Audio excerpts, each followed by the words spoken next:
ثانی کا سلام پیش کرتے ہیں۔ آپ کی طرف سے ہمیں کہا گیا ہے کہ مومنین کی خدمت میں جب جائیں تو سلام پیش کریں، اور مومنین سے یہ کہیں کہ اپنے آقا مولا کی سرزمین پر بیٹھ کر ہم مولا کے چاہنے والوں کے لیے ہر نماز کے بعد دعائے خیر کرتے ہیں۔ تو ہمارے رہبر ہم سے رابطہ رکھتے ہیں، یاد کرتے ہیں۔ تو جب غلام امام زمانہ علیہ السلام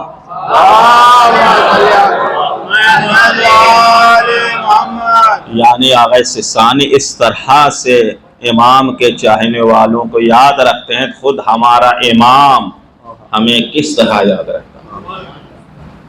اسی وجہ سے روایات میں ہے، امام فرماتے ہیں دشمن تمہاری طرف تمام ہتھیار سے، تمام طاقت انرجی سے تمہاری طرف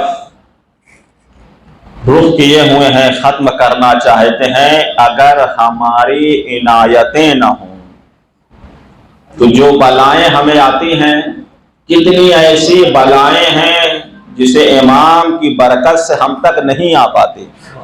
وَإِلَّا اصل دشمن چاہے ابلیس شیطان ہو، اسے بھی معلوم ہے کہ صراط مستقیم پر کون سا قافلہ رواں دواں ہے، اسی کو بھٹکاتا ہے۔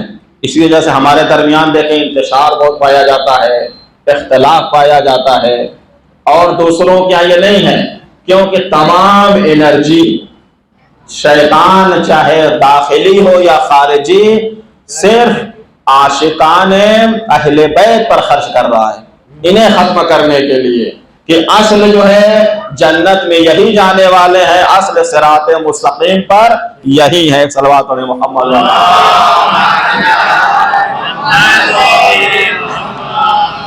یہ مہینہ عبادتوں کی بہار کا مہینہ ہے، موسم تلاوت قرآن ہے، قسمت سازی کا مہینہ ہے، شب قدر میں اپنی قسمت سنوارنے کا مہینہ ہے، مغفرت کا مہینہ ہے، جسم کو سنوارنے کا مہینہ ہے، فکر کو مزین کرنے کا مہینہ ہے۔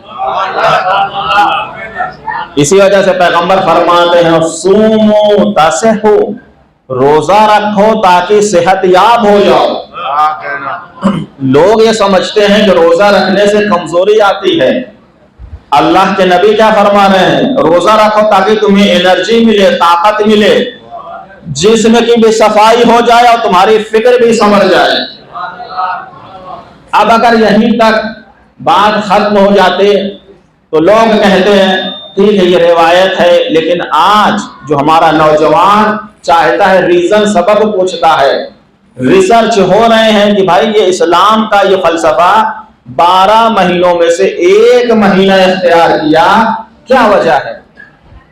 تو بہت سی چیزیں چونکہ ریسرچ پرانی ہو گئی، آپ سنتے ہیں کہ جسم میں جو خلاقتیں رہ جاتی ہیں، ٹائم نہیں ملتا، وہ اس مہینے میں جب انسان بھوکا رہتا ہے، پیاسا رہتا ہے، وہ تمام انفیکشن جس سے پیدا ہوتے ہیں وہ چیزیں نکل جاتی ہیں۔ ابھی لیٹسٹ جو ریسرچ ہوئی ہے وہ میں آپ کو بتا رہا ہوں، یہ پرانی ہے۔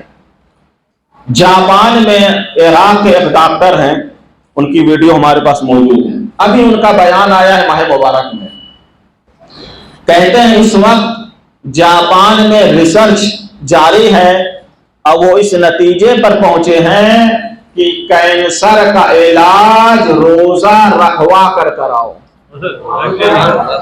یہ دیکھ رہے ہیں، کہا کیسے؟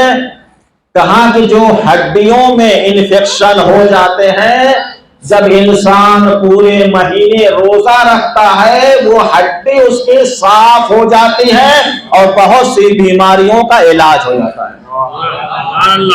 یہ ویڈیو ابھی ہمارے پاس موجود ہے، عراق کے اور کہاں ترقی یافتہ ملک میں۔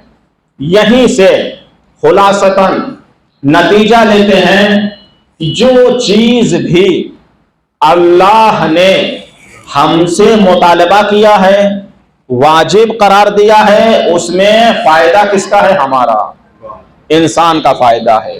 جب یہ جسم پاکیزہ ہو جائے، فلسفہ کیا ہے روزہ رکھنے کا؟ تقوی، انسان پرہیزگار بن جائے، متقی بن جائے، تب جا کر ولایت امام متقین سمجھ میں آئے گی۔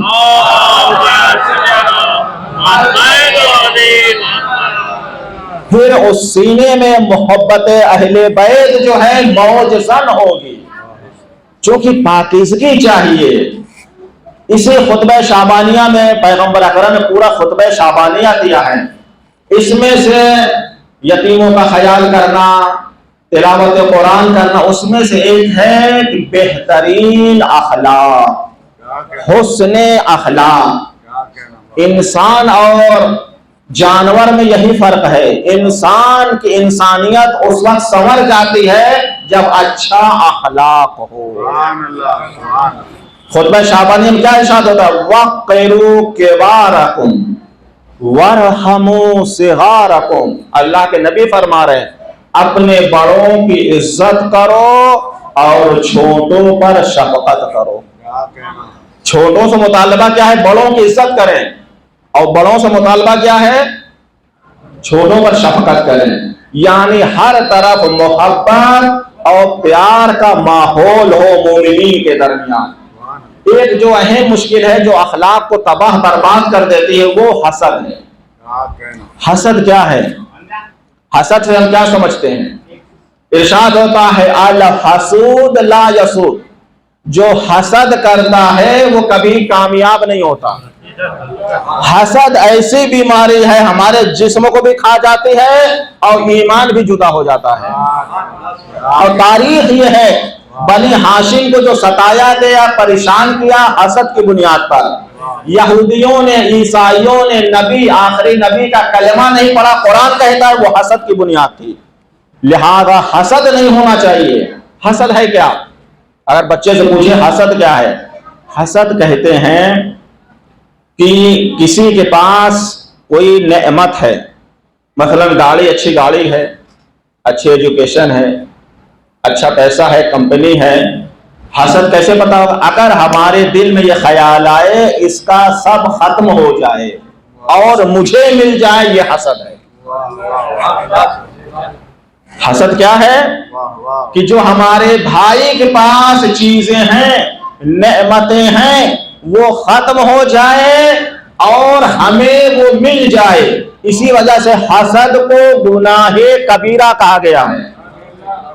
یہ ایسا گناہ ہے جس پر جہنم ہے۔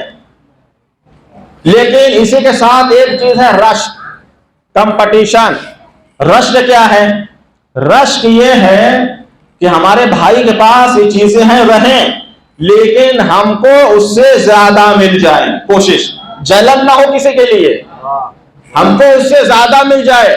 اس کے لیے قرآن مجید کہتا ہے فَلْيَتَنَافَسِ الْمُتَنَافِسُونَ، لوگوں کو چاہیے کمپٹیشن کریں، آگے بڑھیں۔ کمپٹیشن کہاں کریں؟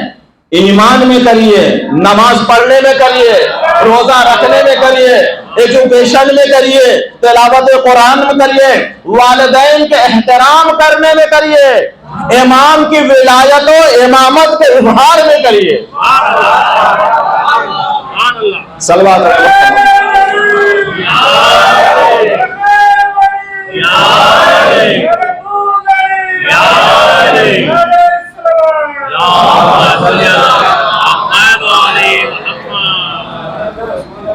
تو رشک جو ہے کرنا ہے۔